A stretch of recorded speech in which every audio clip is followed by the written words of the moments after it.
Hello everyone, it's Palest Blue, but you can all call me Harry. Got a game of Kill Confirmed on Hardhat here. Had this game earlier today. And it was a rather good game, if I may say so myself. I'm using the PP90, and I'm glad that I finally got a gameplay with the PP90, because this is a very powerful weapon, and I wanted to show what can be done with it when it's used properly. Hardhat is a map that is probably better, slightly better for assault rifles, but submachine guns can triumph on it as well, but you have to adopt a particular playstyle, and I tried to use that playstyle to the best of my ability in this game. So I'd like to show you what I did here to be successful with a submachine gun. I also want to focus particularly on winning gunfights. This is a topic that is kind of touched on in every video I do because it's so important. But I have made videos especially on it before, looking particularly at gunfights, and I really just want to reiterate some of the points there and maybe just expound upon them a little bit and explain a little bit more about what I'm doing that means I can win so many gunfights. Because as you see in this game, I'm using specialists and I put up quite a lot of kills with not a great deal of deaths. I die a few times, so I want to show what I'm doing right and what allows me to get sort of 50 odd gun kills and only six deaths in this game, because that's something that doesn't happen very often even for me. So it takes quite a lot of practice and quite a lot of skill and strategy and knowledge that you can only acquire over time, but I want to give you an insight into sort of the best way to go about acquiring it and the best sort of practices to implement when you're playing this game, especially with submachine guns.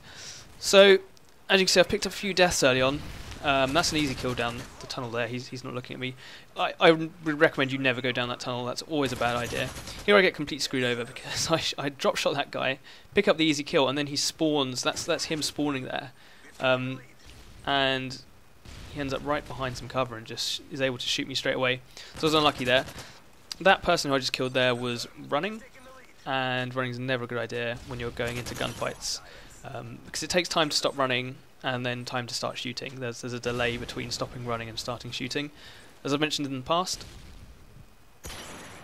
So running into gunfights is a really bad idea. I've just switched up my movement slightly now because I've picked up a sniper. You don't want to be moving around too much if you've got sniper. As you can see, I'm just interchanging between two long sight lines here. I see my team's got my right, so I look down the middle. Unfortunately, I got outshot there, but I was able to pick up a couple of kills. Sniping is not massively effective in Kill Confirmed, actually. I should just mention that. In fact, the most effective things to do in Kill Confirmed, well, it's usually something that involves rushing, because you want to be close up so you can pick up the tags.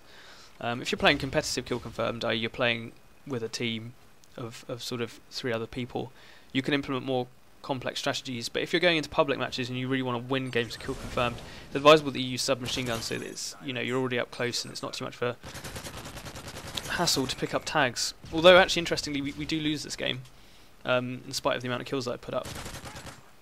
So I'm drop shotting there. Vertical movement, so jumping and dropping, very effective in all Call of Duties really, but drop shotting especially in this game.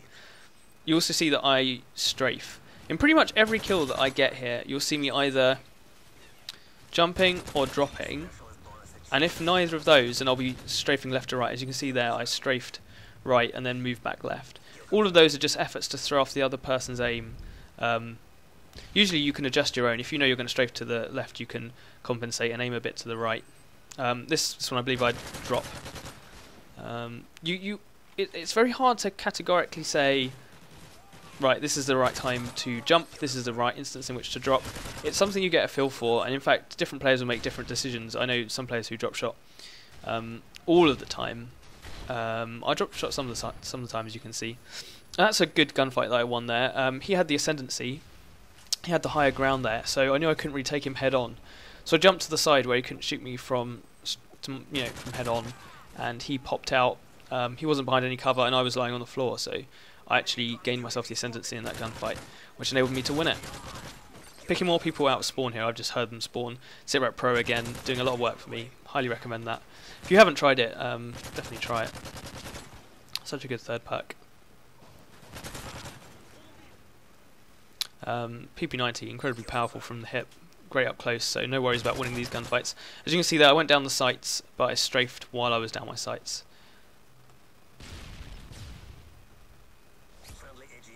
There was a bit of debate actually as to whether it's better to be hip firing up close with submachine guns or aiming down the sights. Because you can get some very, very quick kills aiming down the sights, but you lose a little bit of mobility if you haven't got Stalker. So there is debate on that. Probably best to sort of forge your own individual style. You know, if you look at professional players, some are very keen to go down their sights with submachine guns, and others fire from the hip sort of 70% of the time. So there's no definitive answer on that one when it comes to deciding whether to fire from the sights or from the hip when using submachine guns.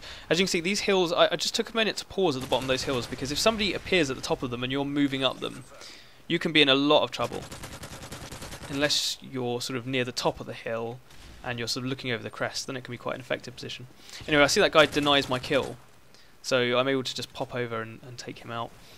That's another nice thing to look out for, and to listen for, in fact.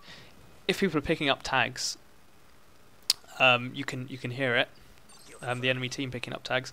Also, if they sort of deny one of your kills, you can, you know, the kill denied sign pops up on the screen. I jumped past the opening of that entrance there because I know there's someone in there and I don't want to challenge him. I don't want to take him head on because he's got an assault rifle and I only had a submachine gun and I'd be outmatched. So I jump past there and I don't confront. And that's a very important thing to note. First, look at this little bit of juking action there, sort of hop left and right. Doesn't know where I'm coming out. But yeah, look, thinking about when to confront and when to leave a gunfight well alone. That's so important. And if you want to get big streaks, you can't just go in and challenge every gunfight that you can possibly get into. You know, every time you see someone, you can't just shoot at them straight away. You've got to make, and this is part of the difficulty of it, but you've got to make a split-second decision whether or not it's preferable that you take on the gunfight. You know, whether you're in the ascendancy, you've got the better positioning, or whether in fact you just sort of you run away, leave it, maybe try to come back from a different angle. There I'm shooting behind me at no one because I'm getting a bit jumpy. I'm hearing footsteps around me and I'm seeing red dots behind me, and I'm not quite sure where enemies were. Oh, I wasn't quite sure where enemies were, so took a bit of a jumpy shot behind me there. As you can see, I've dropped my Merv and we're still losing on tags, and there's not a lot that you can do at this point. That guy just had bad aim. That's the reason I won that gunfight. And here I see someone just to my right, just around the side there, and I juke him again, so I pop in, and I know he's going to come around and chase me because he thinks I haven't seen him. But of course I have, and then I prepared when he came around the corner. Pick up a couple of kills here. I know we're about to lose it, so I'm really just running for their players now. But that's the end of the game. Pretty good game overall, though. It is a shame that we lost. That always makes a good score kind of bittersweet, really, when you lose the game, because you know that however well you've done it, it hasn't been enough. But there's the final score, and thanks a lot for listening.